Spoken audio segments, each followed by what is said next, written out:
President of the United States makes his second wartime inspection tour of military training camps. United States Marines at one of the great eastern bases pass in review before their Commander-in-Chief.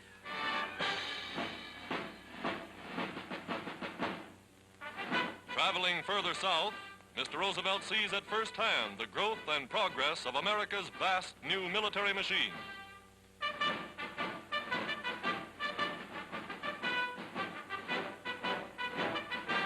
And as his car rolls through camp after camp, there is no pause in the daily routine. Today, the United States is giving its men the best possible training, seeing to it that every soldier is physically fit and completely equipped before he goes into battle.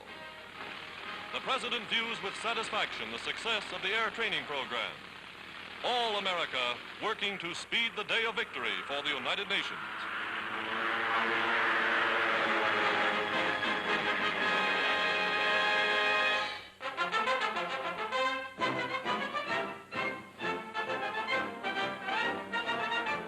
United States Navy aircraft carrier takes aboard Army planes for shipment to one of the fighting fronts. Planes are stored above and below deck. It was from just such a flat top that American bombers carried out their raid on Tokyo a year ago.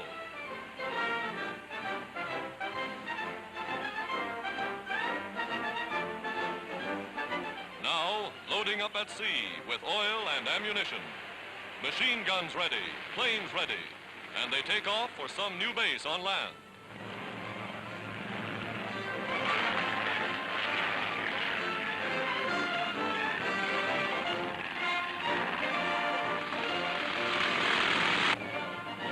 The Army and Navy combining forces to deliver entire squadrons of fighting planes ready for action.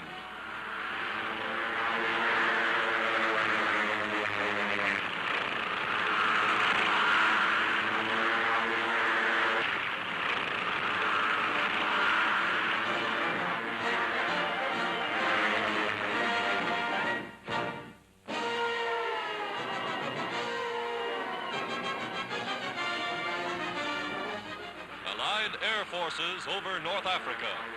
Americans and British in flying forts, Mitchells and Liberators, clearing the way for new offensives on land.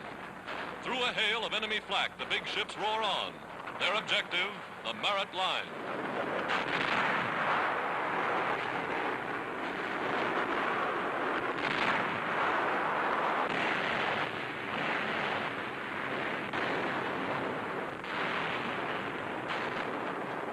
Big bombers softening up Rommel's Africa Corps with load after load of high explosives. Anti-aircraft fire fails to stop them.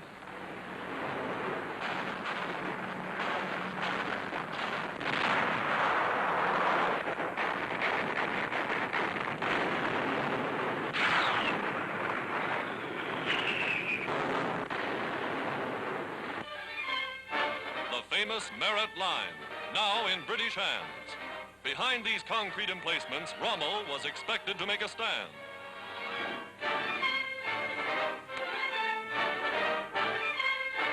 But Montgomery's guns and his brilliant 8th Army were too much for the Desert Fox. Here, General Alexander, Allied Ground Chief, and French General Giraud visit the fighting front as British artillery gives the Nazis no rest.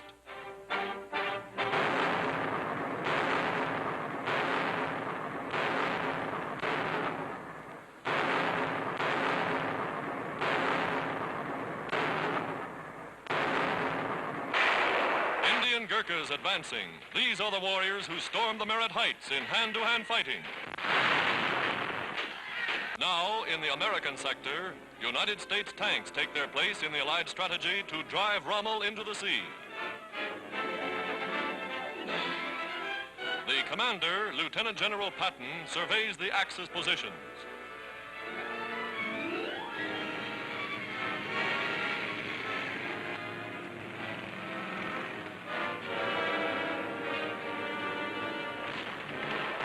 Guns, emplaced in the hills, open fire. And they have the range. Direct hits on Nazi tanks.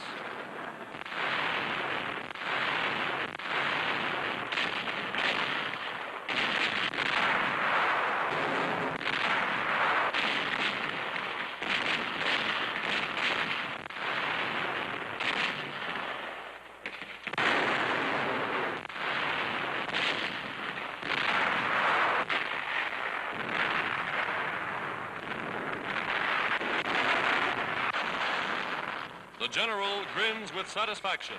After early setbacks, his American troops are learning. More big General Sherman-type tanks roll up as the advance continues.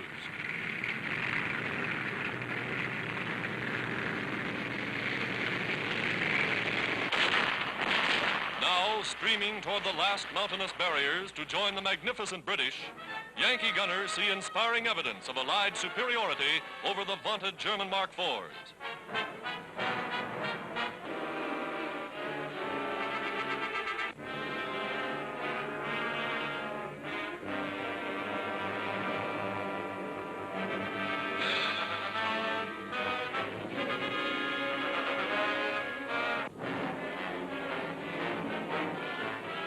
Engineers, profiting by the experience of the veteran British, learn the deadly business of clearing roads of enemy mines so that infantry columns may safely advance.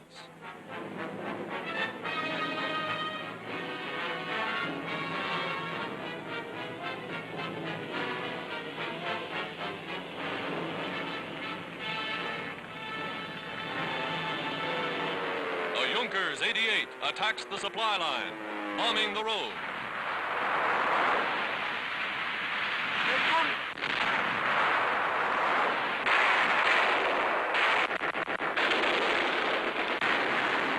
Guns, camouflaged in nearby fields, score a hit. Battalion prisoners, captured in earlier stages of the fighting. In all, the Allies have taken some 30,000 Axis soldiers since breaching the Merit line.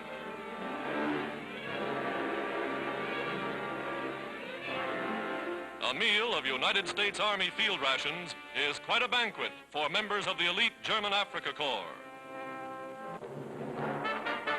American Army nurses fly to within sound of the guns to evacuate wounded by air, speeding stretcher cases to base hospitals well in the rear, flying the wounded back over country that would take days to travel by land.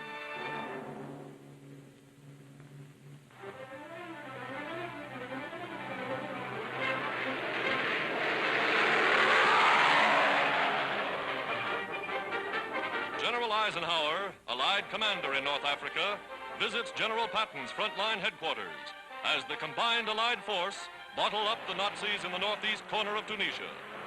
The Battle of Tunisia enters its final phase.